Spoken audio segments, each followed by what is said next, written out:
This is Studio Series Deluxe Class Crosshairs. 1, 2, 3, go!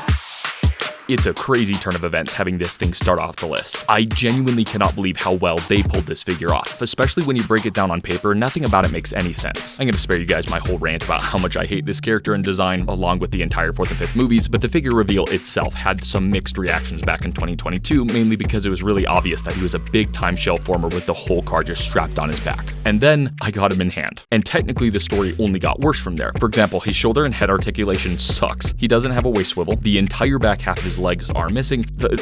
Just to emphasize, they're not hollow, they just got slashed off down the middle. They literally don't exist. And the suspicions were true. Without exaggeration, the entire car, the whole thing, just got slapped on his back.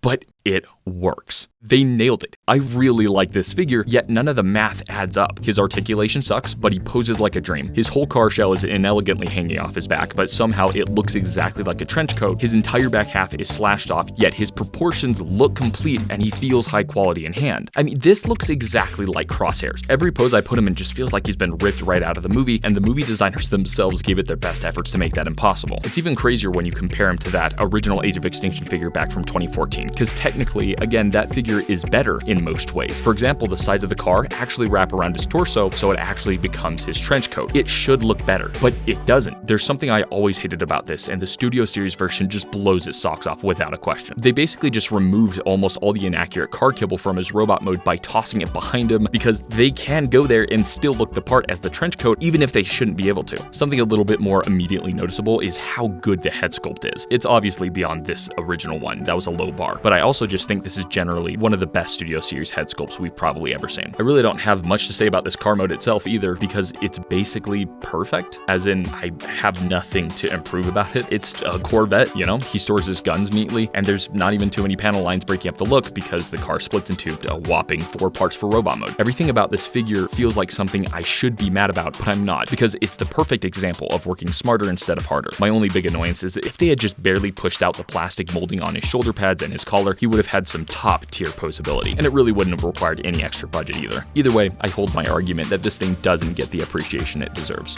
Next up is Deluxe Class Legacy Skullgrin. And, he's a weird looking guy. He came out just a few years ago now, and without giving any context, everyone who got him just universally clowned on this thing like he kidnapped their firstborn or something. And, you know, in all fairness, based on his looks, he probably did. This is a mixed bag for me. Does not work for me. Just don't like you. Kind of a letdown. Stupid. Rough. Pretty mid. Weird. Goofy. Sloppy. This stupid thing has crept his way into every video idea that I've drafted for the last 2 years since I got him. I've been looking for any excuse to talk about how underrated this guy is. It's been haunting me. I cannot handle it anymore. I gotta get this off my shoulders. And it's not even that I consider this some all-time great figure, it's just that he's so solid all around. There's a lot of mainline figures that rotate in and out of my display throughout the year, and he's one of the few that never gets put away because he just looks so sick. This pink and gray color scheme is insanely cool. He's loaded up with tons of barbaric weapons, and his head sculpt is just unique enough to where it looks really sweet without getting too weird. I was pretty pumped to see how he turned out from day one when they announced him, because I owned the tiny Prime Master version from 2017, but that one doesn't transform, this one does. And I'm not gonna talk about why. That means I'd have to talk about Pretenders, and that's not gonna happen. I'd rather be mauled by a large bear. Pretenders don't exist here. You guys are safe with me. Pretenders look human, but the Transformers inside! The important thing is this take on the character is its own new thing. And he does transform into something, I believe. Listen, the alt mode is kind of pointless. I get it, I understand, but I don't know, I dig it. And he's got some really clever engineering to get there. Not to mention, I'm a little uncomfortable with how long it's been since I've praised the War for Cybertron trilogy as one of the greatest toy lines in history. And I am a huge sucker for the surface detailing and the nonsense alt modes of those figures, so Skullgrin's very reminiscent of that line. I don't know, that's just my jam. Oh, and speaking of, you know what else is my jam? Building an awesome website with Squarespace. Because of this video sponsor, building a website in your business is so much more streamlined now. When I was a teenager looking into this stuff, it wasn't that long, I'm not that old, but I always felt like this was a nice option if you were maybe limited on professional coding help or money, but that's just really not the case anymore. The stuff you can make here is as good as it gets. I've been so pleasantly surprised with how many settings and details you can tweak. It's so versatile. And for the record, I'm not dissing coders. Squarespace doesn't leave you behind either. They've integrated an optional coding customization that you can use to get your hands dirty if you want to, while you also never have to if that idea deeply frightens you, like it does for me. They also offer a lot of packed in necessary business resources that you'd otherwise just have to cherry pick from a bunch of different companies. For example, their invoice generator and record keeping. You can create online stores to sell your products, and along the way, they've got a pretty neat new design intelligence tool that'll help give you ideas and inspiration without being too intrusive. There's honestly so much more it offers. Make sure you guys check out squarespace.com for your free trial, and if you click on my link below, you'll get 10% off your first website or domain. And huge thank you to Squarespace for sponsoring this video.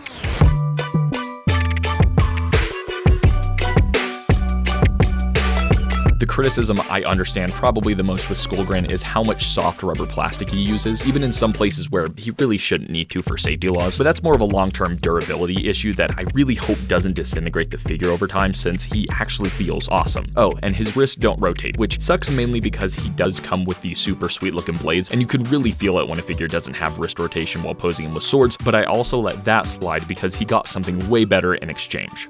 A wristband. If I could grab you by the collar and stare you down your eyeballs to explain just how much I love a good wristband, believe me, I would. Any sword-wielding figure that has these is immediately under my good graces. It's such a criminally underrated point of articulation, and this is a criminally underrated figure. He just oozes coolness. I love it. I love the figure, and I finally talked about him, okay? It's off my shoulders. I officially rid myself of the sleep demons who won't shut up about him. Leave me alone. All right, now to the fun part. Why don't we rile up some people with my number one?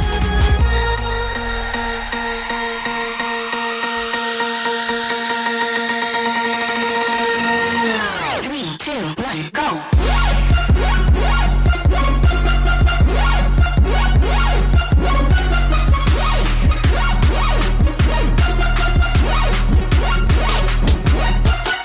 I might be exactly one of 5 people born to this planet who actually likes these versions of the characters, and this specific $20 set is easily the most underappreciated Transformer that I've ever owned. This is Studio Series RC, Alltta 1, and Chromia from Transformers Revenge of the Fallen. For those who may not know, and because I'm extremely unconfident that even some Transformers fans will have any clue what the heck they're looking at here, we're all gonna join together and take a second to enjoy a brand new one-time show segment that I'll call Grown Man on Your Screen Bombard You with short and profoundly useless toy information that'll never once be helpful after this video ends.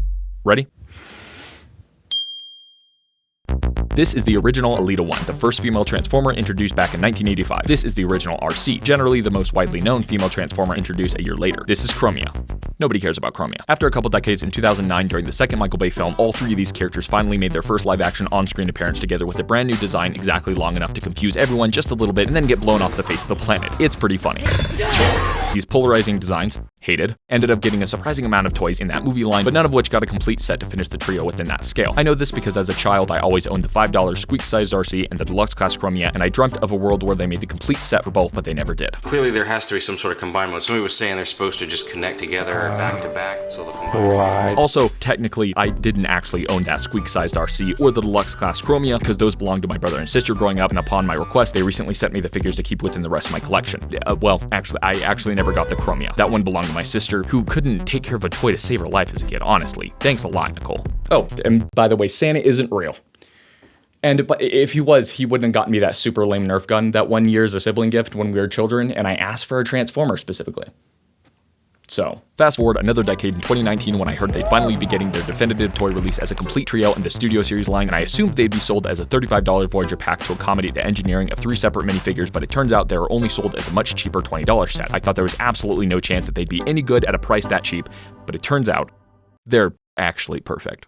The reason they're number 1 on this ranking out of all the figures that I could have chosen, it's because unlike the other figures, there's no caveats here. They're not just decent compared to their somewhat negative reputation, they're actually some of my favorite mass-released figures ever made, and I haven't personally seen much positive sentiment around them. All 3 of them come packed with their own stands to hold up these shrimp-inspired robot modes. They somehow look perfectly accurate despite being only 2 inches tall, and the part that really still blows my mind, each one of them are engineered completely differently. Just like in their 5-second movie appearance, all of their wheels end up in completely different places. Even further, I just figured out while comparing to the official movie renders and writing this video that none of the figures have a single inaccurately placed motorcycle part in robot mode, down to the random kickstand sticking out of Alltta 1's wheel. And yeah, they each turn into their own completely unique motorcycles, which had to be such a tedious design task. You know how easily they could have just phoned in the budget for this, and really nobody would have noticed. And I'm so glad they didn't. A lot of reviews that I saw years ago talked about them feeling pretty fragile and delicate, And like, don't get me wrong, I wouldn't hand these to a child, but I've always been personally really impressed with how good their quality control is, considering that they use some of the smallest ball joints I've ever seen. After 5 years, none of them have even slight stress marks anywhere. I would have gladly paid Voyager price for this exact same set of figures without a second thought, so the fact that they packed them in for 20 bucks was unbelievable even at the time. I weep frequently at night is what I'm saying, knowing that some designer out there sacrificed everything to create the perfect figure sold for only 20 bucks, yet it's still shelf warmed.